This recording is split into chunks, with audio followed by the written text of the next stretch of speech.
नमस्कार, beauty studio मराठीमध्ये पुन्हा एकदा स्वागत। तर आज आपण बोलणार आहे केळाबद्दल। बरेच जणांना ज्यांना वजन कमी करायचं आहे ते लोक केळ खात नाहीत, कारण असं समज आहे की केळ खाल्ल्याने वजन वाढतं।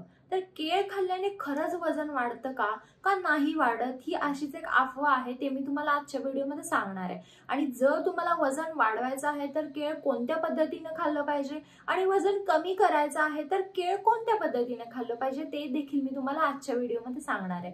चला तर मग हा आजचा केळाचा व्हिडिओ आपण लगेचच चालू करूया। केळामध्ये खूप जास्त न्यूट्रिएंट्स असतात। एक केळामध्ये 27 gram carbohydrate, 3 gram fibre, 105 calories आहे। तेच पिकलेल्या केळामध्ये साखर जास्त आहे आणि कच्च्या केळामध्ये फायबर जास्त असते। आपण असे ऐकले आहे की कच्ची केळी नेहमी चांगली असतात। आता वजन कमी करण्यासाठी आणि वाढवण्यासाठी केळ कसं खाल्लं पाहिजे ते बघूया। केळामध्ये फायबर असतं, त्यामुळे जर तुम्ही स्नॅकिंग साठी जर केळ खाल्लं तर तुमचं पोट जादा वेळ भरून राहील आणि तुम्हाला दुसरं काही प्रोसेस्ड किंवा पॅक फूड्स लागणार नाही। त्यामुळे जर तुम्ही वेट लॉस साठी केळ तुम्हाला खायचं तर तुम्ही कधीतरी दुपारी असं जेवल्यानंतर 4-5 वाजता जर समजा तुम्हाला भूक लागली तर त्या टाइमला तुम्ही केळ ॲज अ स्नॅक म्हणून खाऊ शकता। जर तुम्ही जिम करत असाल किंवा हेवी वर्कआउट करत असाल तर जिमच्या आधी किंवा जिमच्या नंतर प्री आणि पोस्ट वर्कआउट साठी तुम्ही केळ खाऊ शकता, कारण केळ हे एक एनर्जी सोर्स आहे। तुम्हाला एक्सरसाइज करायला, जिम करायला एनर्जी देण्याचं काम केळ करतो। त्यामुळे तुम्ही जिमच्या आधी किंवा जिमच्या नंतर केळ खाऊ शकता। जर तुम्हाला वजन कमी करायचं असेल तर एक तर तुम्ही एक्सरसाइज करायच्या आधी केळ खा, नाहीतर तुम्ही स्नॅक म्हणून केळ खाऊ शकता, पण एक्सरसाइज नंतर केळ खाऊ नका जर तुम्हाला वजन कमी करायचं आहे तर। आणि जादा से जादा तुम्हाला एकदम असं पिकलेला केळ खायचं नाही आहे, तुम्हाला नॉर्मल मीडियम केळ खाऊ शकता, नाहीतर कच्चं केळ खाऊ शकता, कारण पिकलेल्या केळात जादा प्रमाणात साखर असते।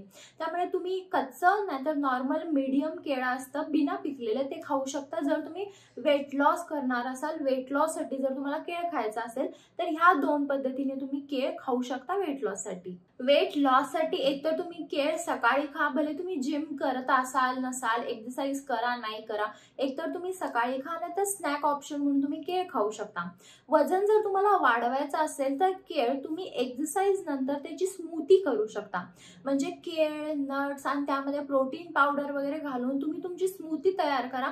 त्याने तुम्हाला अजून जास्त एनर्जी मिळेल आणि तुमचं वजन वाढेल। जर तुम्ही एक्सरसाइज नंतर, जिम नंतर जर अशा प्रकारे केळ खाल्लं तर तुमचं वजन वाढेल। रात्री केळ कधीच खाऊ नका, कारण रात्री केळ डायजेस्ट होत नाही, पचत नाही। त्यामुळे वेट लॉस साठी असू दे किंवा वेट गेन साठी असू दे, रात्री केळ तुम्हाला खायचं नाहीये। तर हा होता आजचा माझा व्हिडिओ केळाबद्दल। तर जे काही तुमच्या मनात शंका असेल की केळ खाल्ल्याने वजन वाढतं, तुमचा हा व्हिडिओ बघून ती शंका गेली असेल, होप सो। जर तुम्हाला काही शंका असेल तर तुम्ही मला कमेंट बॉक्समध्ये विचारू शकता। आणि जर हा व्हिडिओ आवडला असेल तर व्हिडिओला लाईक करा, शेअर करा आणि चॅनल सबस्क्राईब करायला विसरू नका। चला तर मग आपण लवकरच भेटूया एका नवीन व्हिडिओमध्ये। तोपर्यंत काळजी घ्या, बाय।